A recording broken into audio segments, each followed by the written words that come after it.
The top 10 at best art travel mounts. In at number 10, I've decided to put the Rock Drake, as I find this is actually quite an effective creature for travel if you utilize it on the right maps. Yes, it doesn't fit into every situation where you may want this thing, but to be honest, if you get one and you use it for travel, especially on Aberration, it's like your only choice really on that map without any kind of transfers of things like Bloodstalkers and Maywings and all of that.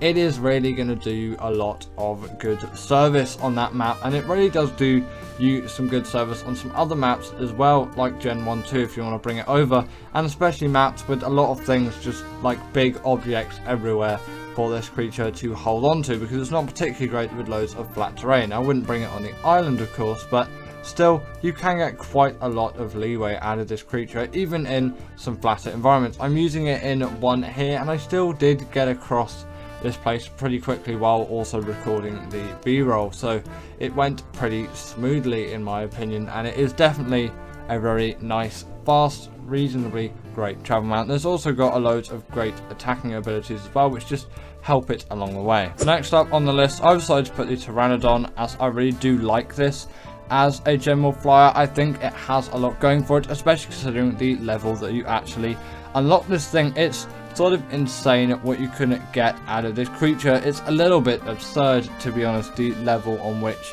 this creature is actually unlocked, as you would expect it to be unlocked way later into everything. But honestly, for level 38 saddle, this is one of the best flyers or just travel mounts in general that you can get, and I think nothing really else can compete with it, unless you're obviously on Gen 1 and Aberration, where you simply can't use Pteranodons. But you know, we're going to exclude those for the time being, as the majority of maps do allow flyers, and for all of those, which is obviously most of them, you're going to have a very good time with this mount. They're quick and easy to tame. You can simply do it with a bowler. You'll have no issues whatsoever, at least I haven't. The only real difficulty is getting that saddle, as you know, that chitin and keratin can be a little bit of a nuisance to get sometimes, but apart from that, it's totally fine. Continuing on the list, I've decided to put the Crystal Wyvern, as I find this is an effective mount just generally for all of that flying. Yes, you can use normal wyverns as well, but I just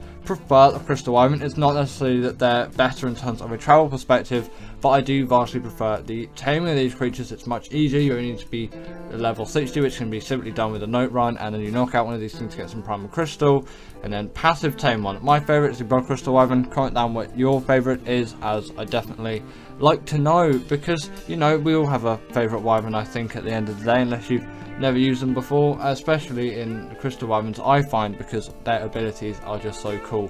The Ember Crystal Wyvern is one which is quite highly rated too. It has the same speed, mobility and rubbish turning circle as a normal wyvern, but they are really effective travel mounts, being like some of the fastest flyers in the game. I'm not including gliding abilities into that factor, just straight flying. The wyverns are some of the fastest out there, so they really do deserve this spot in my opinion, as I feel like, you know, they can be used quite effectively for a lot of travel scenarios. Coming up in the number 7 spot is the Snow Owl. This is the first glider, quote unquote, apart from the Rock Drake that we've had on the list, and this is one where I find it is a really effective traveller.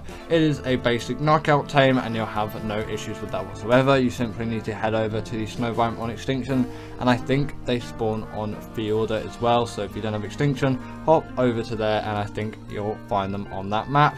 They obviously have that sort of dive bomb ability like the Griffin. The Griffin isn't on this list, but I'll give it a brief honourable mention. You could slot it in the same spot as the Snow Owl. They are quite similar when it comes to travelling abilities. It's just the Snow Owl is my preferred creature. I find them a little bit easier to tame, and I like some of their other abilities along with it, but obviously they're very quick flyers because of that dive bomb ability. Also feel it's a little bit more fluid than the one that the Griffin's got. That's probably merely a placebo, but we'll go with it. They also do have a kind of heat-seeking UV ability sort of thing, where you can go around and scout out all kinds of just organisms that give off heat. That can be used in whatever scenario you may need to apply it to. It sort of acts as night vision as well in some cases. Then obviously they can heal up creatures. You just need to level up their stamina more if you want to heal those creatures up for longer.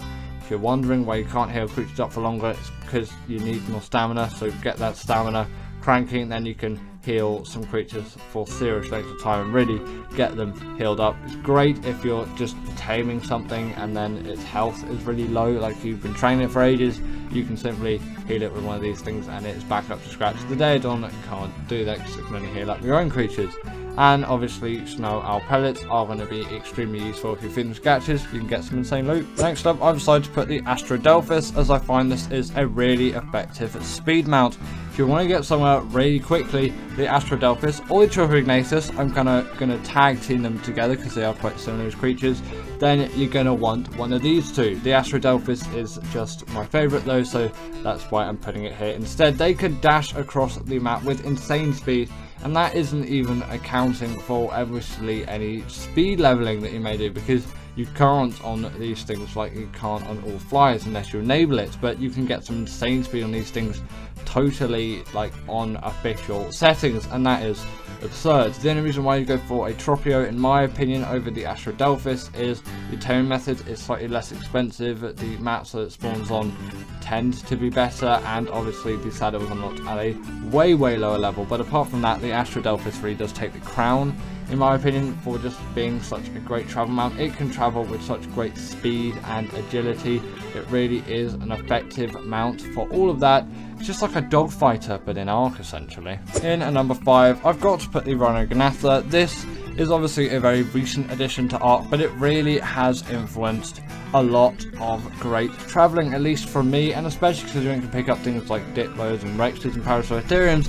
It's absurd what this creature can really do. It's sort of insane really. It's like honestly mind-boggling from a person like me who's been playing Ark for absolutely ages. It's crazy how the game really progresses. I'm definitely here for it, even though I wasn't really when this creature first came out. It's obviously quite a rare one. You find it on the islands and the Lost Islands. It's very accessible to all you players out there because obviously it spawns on just the main map of the game. And sadly, it's the swamp biome, makes the swamp biome even more dangerous. But when it comes to speed and agility, the Rhinognatha really just does have it. It can go with so much give. It's insane really. You can fly for tremendous distances without really using up any stamina, and their weight is great. You can carry a lot with you, and you can travel with great speed too, which is something which sort of matters at the end of the day. So let's just continue on the list, shall we? Next up, I'm putting the Desmodus. This creature is truly an effective mount. It is a great glider, and it really has done a lot for me in terms of travel. It has the Sanguine Elixir as well, which is an absolute cheat for tames. A third of it done like that with a click of a button, you'll have no issues whatsoever, or seemingly no issues whatsoever with the taming. You know, you never know what's going to happen. You could just get something like one of those ants just tear your tame to bits and ruin all of its effectiveness. That's annoying. Has that happened to you before? Comment that down below because I want to know. Again, it's got the same gliding ability as the Griffin and the Snow Owl. It really is just such a nice thing for a flyer to have, and this really does utilize it very effectively. I like how it uses the gliding ability. It feels very smooth, even smoother than the Snow Owl's one, and I do prefer it as a travel mount. They're also only spawn on Fjordur, like I think the Snow Owl, again, it does spawn on Fjordur too, but if you are on that map, I would rather go for this creature than the Snow Owl. It's just more useful in terms of all of its other abilities for me as a PvE player, and I just prefer its general agility. In at number 3, I've decided to put the Argy because this has been here for absolutely ages, and it is a go-to for me. Yes, while maybe not the fastest and most agile mount out there, I have done most of my traveling in Ark with simply this creature and this creature alone. I really do love it. Yes, nostalgia does play into it, but considering it spawns on the island and it is just so effective for metal gathering and more transportation. Actually, the Doedic and the Yankees will be doing that, and it can pick those up too. You can also pick up berries, so if ever I was going to a cave, I could just pick a berry of this thing. This is pre-cryopod days, if you are wondering. Now I usually just would cryo up my berry, or soul traps really, because I use that mod instead. Yes, I use mods because I love them. The game is definitely better with them, at least from my perspective. They also can travel very long distances, considering their stamina is great. Their weight is also up to quite a high standard, and I really do like that. And obviously with the weight reduction, it's 50% on things like metal, crystal, and obsidian, which is why they're just such great metal haulers. They also have a portable smithy as a saddle, so you can do anything you do in the smithy in the LG saddle.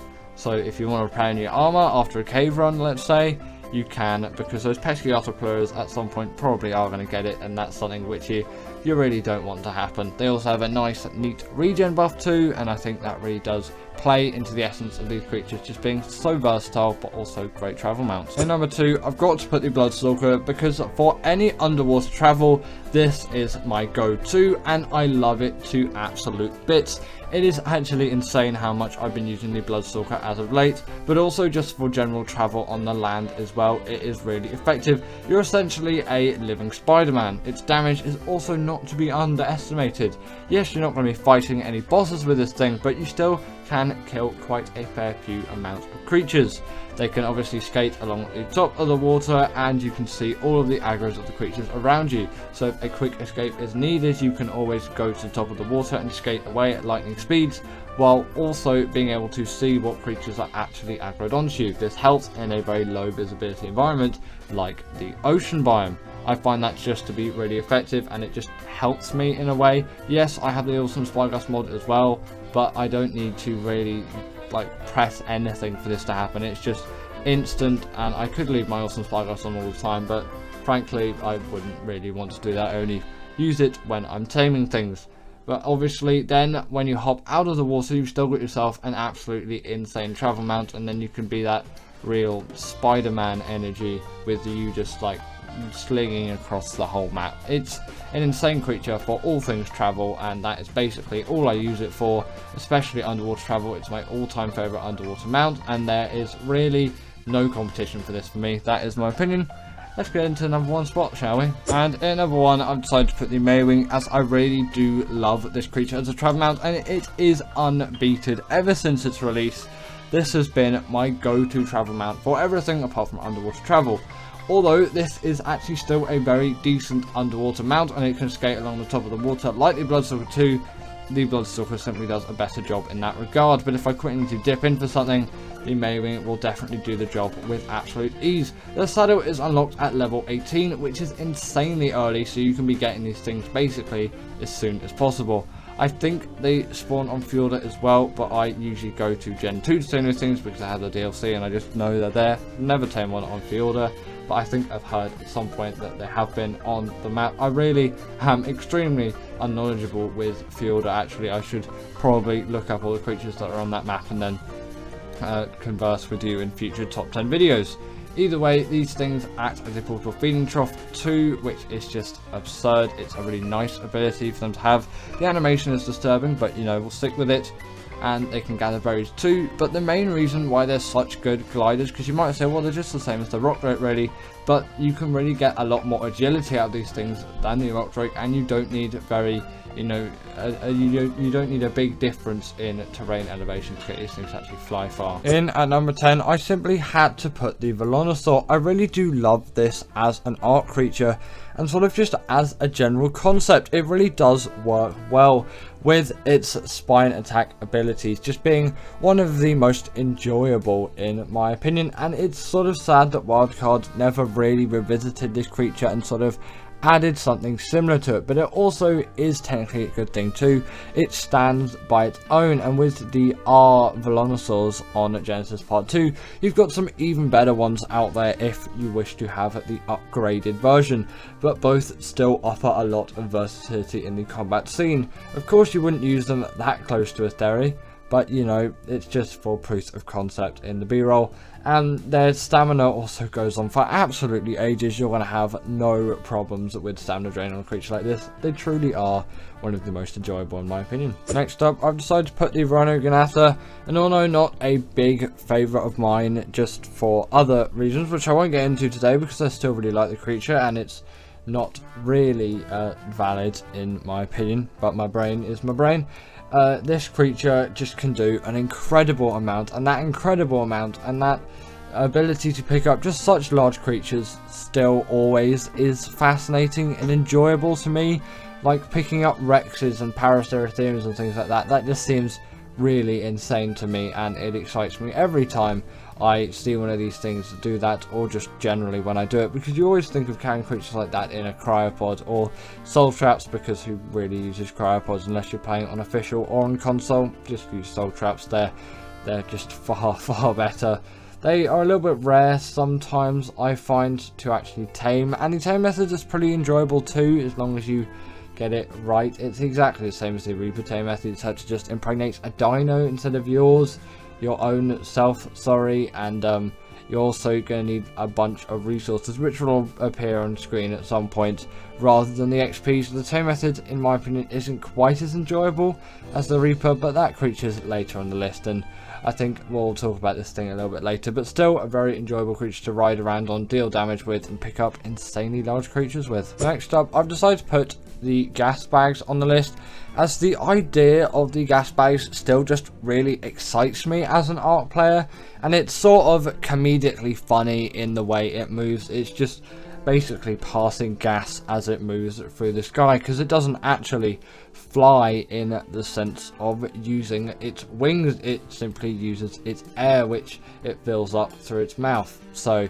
you know, it's a funny concept from Wildcard, and I really enjoy it, and once you get round controlling one, it can be a very fun experience to have around friends. And even if you're not great at flying one like I was in the B-roll, I should really update this at some point, you can still have a heck of a time as well, as long as you don't end up losing everything and getting things killed, because there obviously is a probability to some extent, which, you know, you always got to be careful out there. ARK is ARK at the end of the day, and it will throw you under the bus quite a lot. This is a really great traveller of heavy things, though. It has a great amount of weight, and it flies at quite a decent speed. Doesn't even need a saddle. The saddle's only there if you want to bring a mate along with you, which is why I said it's quite good if you've got a friend too. Just really adds to the enjoyable level of this creature, but also just playing games with your friends is generally more enjoyable than just playing it by yourself. In at number 7, we've got the Baryonyx, and I simply have to put this creature here, at least in my opinion, because of the huge experience that I've had with a creature like this. It really does excite me as an ARK tame. It is such an easy one, and yet so useful and versatile to the general ARK player. A lot can be done with a Baryonyx that really can't be done with other creatures, at least within the range of when you're going to be taming this thing. Its saddle's dirt cheap as well. It is an insanely great caving mount, capable of fitting into any sort of cave with absolute ease, apart from the artifacts of Skylord, but basically a dung beetle's not even going to fit in that either. You've got to crouch through bits of that. There's not really a point of bringing creatures into that cave. But when you do bring this into any sort of cave, you're going to demolish all creatures that you can find in the area. You'll have absolutely no issues with that whatsoever.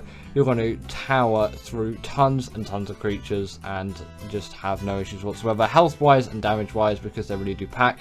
They're great at swimming as well. With their spin attack, they can stun creatures like the size of Megalodon. They truly are fantastic tames, really enjoyable to ride on, and just generally really enjoyable creatures. Coming up next, we have got the Desmodus, and for me, is there really anything more fun than just a blood bag farm that can also do 30% of your tames with a click of a button? It is just such an enjoyable creature to have around.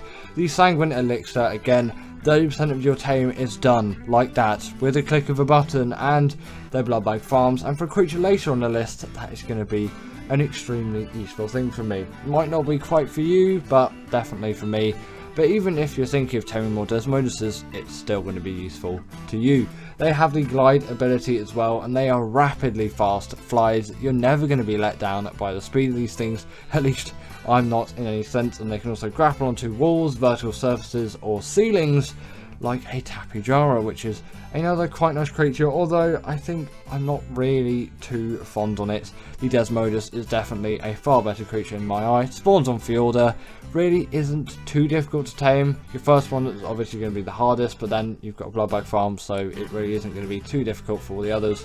Just great flyers, great use for PvP, great use for PvE. And at number 5, we have got the Astrodelphis, and I'm also going to put the Tropignatus here as sort of a side note, but I really love both of these creatures as they are just such fast flies. They are so rapid, like genuinely you can get a lot done with the speed of these things. You can traverse maps with absolute ease. You should have no issues whatsoever, especially in just generally getting from A to B really quickly.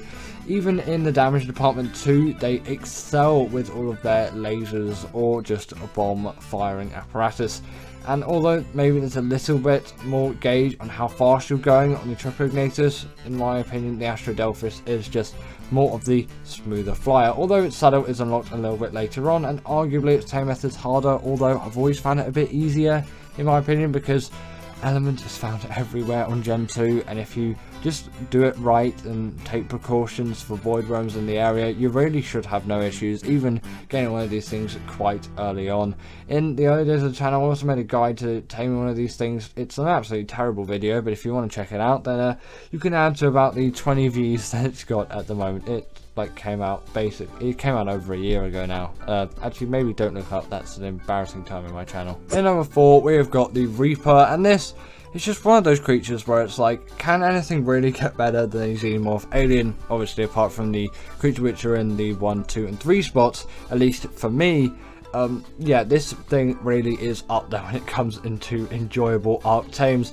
It is such a great marathon to tame one of these things with its, some may say, laboriously long method, and also quite difficult one too, but I find it really isn't too bad once you get into it. And if it all goes well for you, which if you prepare enough it should, unless Arc's just being Arc and it absolutely ruins everything for you, then it should be a reasonably enjoyable experience.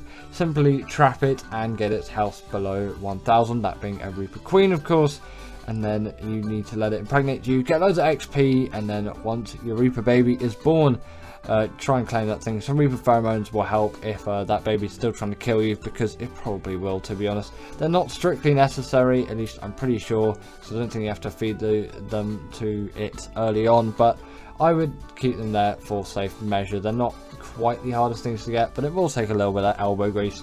But then you got yourself a cool Reaper, and it's such a great arc of progression.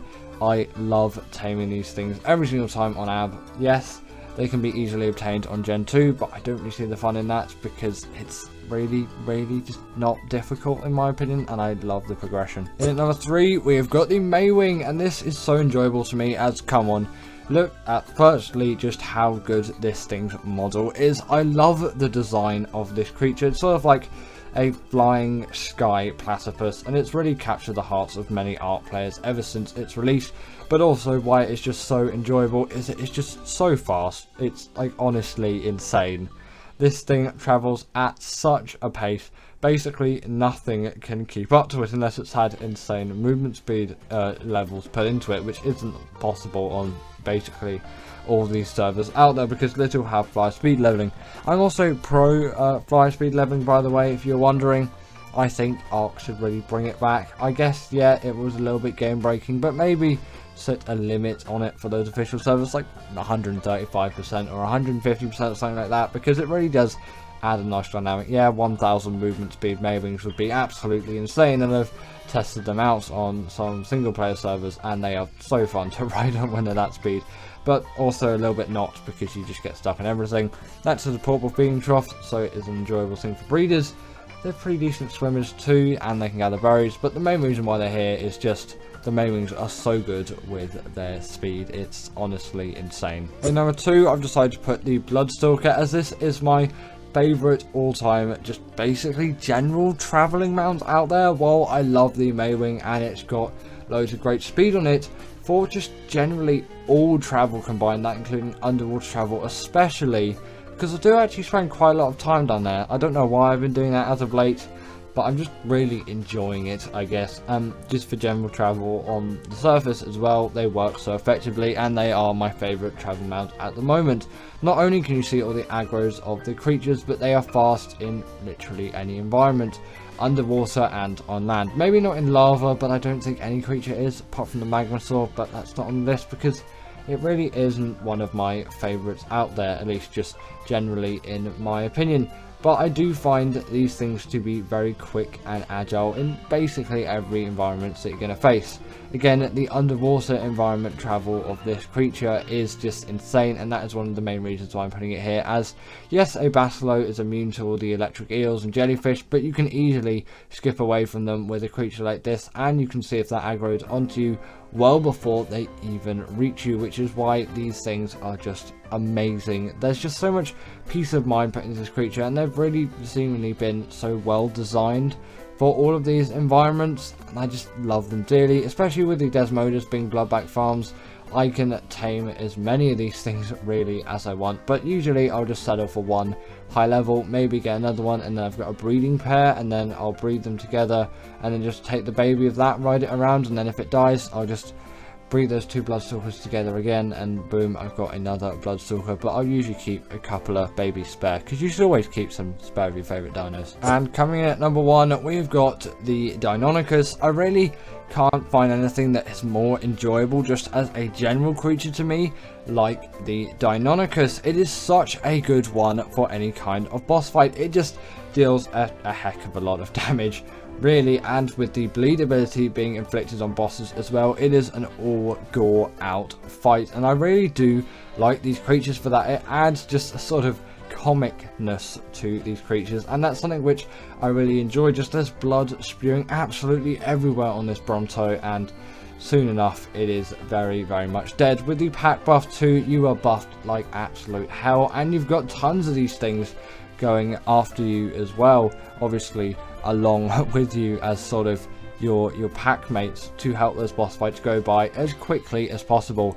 Even for longer ones like the Master Controller, I find they still work well. Yes, a couple of health mutations are probably required, but it's not the hardest thing in the world to get those done, at least from my experience. Yes, on official everything it's still going to be a pain, but I'm working with 2.5x rates here with 5x on breeding, because I don't like to wait quite that long. Because a Giga taking a week on official is something which I really don't want. That's raising time, by the way. They can also scale any kind of wall or vertical surface with absolute ease. The climbing and the sort of parkour that these creatures offer is one which is sort of highly sought after. The Thyla does it very well too, but the Deinonychus is just a better creature overall.